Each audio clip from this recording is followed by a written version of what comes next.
안녕하세요. 쉬플리 코리아 대표 김용기입니다. 역사는 1등만 기억합니다. 기억나십니까? 이젠 국내를 넘어 세계적인 기업으로 성장한 삼성의 90년대 광고 캐치프레이즈입니다. 이는 개그 프로그램의 소재가 되기도 했는데요. 20년이 지난 지금 역사는 다양한 기록을 하기 시작했는지 몰라도 적어도 소비자들은 여전히 1등 기업의 브랜드 가치를 인정하고 있습니다. 글로벌 기업인 애플의 아이폰이나 국내 메신저 카카오톡처럼 분야별 1등 기업들은 확고한 인지도와 압도적인 자본력을 바탕으로 안정적으로 소비자들에게 선택을 받아 시장에서의 자신의 지위를 유지합니다. 반면 1등 기업을 따라잡으려는 2등 기업들은 소비자의 선택을 받기 위해 여러 혁신적인 전략들을 구사합니다. 소비자가 아닌 발주자에게 선택을 받는다는 차이가 있을 뿐 수주 영업에 있어서도 마찬가지입니다. 제안에 많이 참여하다 보면 입찰 전에 자신이 이번 사업에서 몇 등 정도 할 수 있을지 대략 예상할 수가 있습니다. 예를 들면 방위 산업이나 SI 사업의 경우 사전에 연구 과제나 1차 사업을 수행한 적이 있다면 특별한 문제가 없는 한 경쟁 우위에 있다고 볼 수 있고, 그렇지 않다면 경쟁사보다 열위에 있게 됩니다. 이처럼 포지션을 예상할 수 있을 때 기본적으로 회사의 포지션이 우위에 있을 때와 열위에 있을 때의 전략이 달라야 합니다. 오늘은 자신의 회사가 경쟁 우위에 있을 때와 열위에 있을 때, 그리고 우위에 있는지 열위에 있는지 명확하게 알 수 없을 때 제안에서 승리하기 위해서 각기 어떠한 전략을 취해야 하는지 알아보도록 하겠습니다. 입찰에서 자사가 경쟁 우위에 있다면 핵심은 균형, 즉 밸런스입니다. 고객의 이슈를 균형감 있게 골고루 다뤄서 모든 부분에서 높은 점수를 받는 것입니다. 제안서 평가위원회는 다양한 그룹 및 관점으로 구성되기 때문에 각 분야에서 자신의 강점을 표출해 다양한 이해와 관심을 가진 평가위원들의 점수를 골고루 확보하는 것이 중요합니다.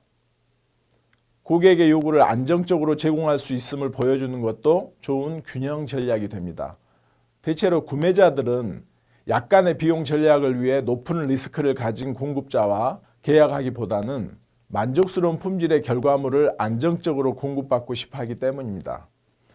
자사가 1등 포지션에 있다면 과거 우수한 성과를 자신 있게 보여주거나 취약한 부분이 드러났던 경험이 있다고 해도 어떻게 그것을 극복했고 그 과정을 통해서 얻게 된 기술과 경험을 설명하는 것으로 이길 수 있는 제안 전략이 됩니다. 이에 반해 입찰에서 자신의 포지션이 우위에 있지 않다면 1등의 균형 전략과 다른 전략을 취해야 합니다. 1등만 기억하는 더러운 세상이라는 우스개 아닌 우스개 소리가 있는데, 사실 모든 입찰에서는 2등은 아무 의미가 없습니다. 0.1점 차이로 2등인 것조차 말이죠.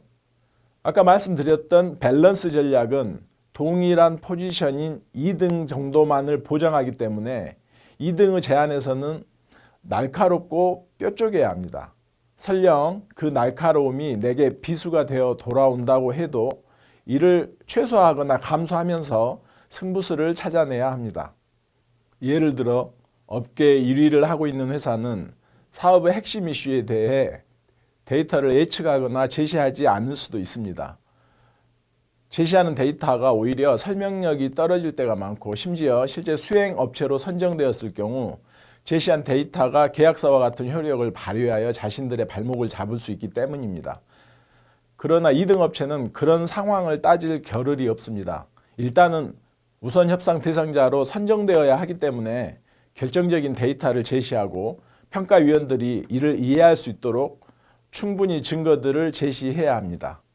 2등은 위험을 감수하고서라도 평가위원을 좀 더 강하게 자극해 설득할 수 있는 제안을 제시해야 하는 포지션이기 때문입니다. 만약에 제안에서 이기기 위한 날카로운 전략들을 제시할 수 없고 평범한 제안을 할 거라면 차라리 입찰을 포기하는 것이 비용을 줄이는 일이 될 것입니다. 해당 입찰에서 자신의 포지션이 명확하다면 앞에서 말씀드린 1등의 밸런스 전략과 2등의 엣지 전략을 이해하고 적용하는 것이 매우 유용합니다. 하지만 자신의 포지션이 불명확하고 경쟁자의 전략을 예측하기 어려울 경우도 많습니다. 이런 상황에서는 우선적으로 고객의 모든 이슈를 포괄하면서 몇 가지 이슈에서 승부수를 띄우는 방법을 사용해야 합니다. 고객의 관심 이슈를 포괄적으로 균형감 있게 다루면서도 그중 고객이 중요하게 생각하는 몇 가지 포인트에서 고객을 설득할 수 있는 날카로운 승부수를 던져야 합니다. 사실 제안 분야에서도 부익부 빈익빈 현상이 있습니다. 1등 포지션에 있는 조직은 자원을 확보하기가 더 유리해지고 자신감도 붙어서 다음 제안에는 더욱 분명한 솔루션을 가지고 참여합니다.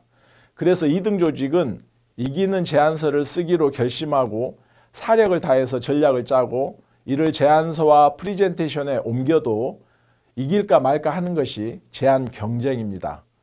먼저 입찰 경쟁에서 자신의 조직이 어느 포지션에 있는지를 한번 분명하게 가늠해 보십시오.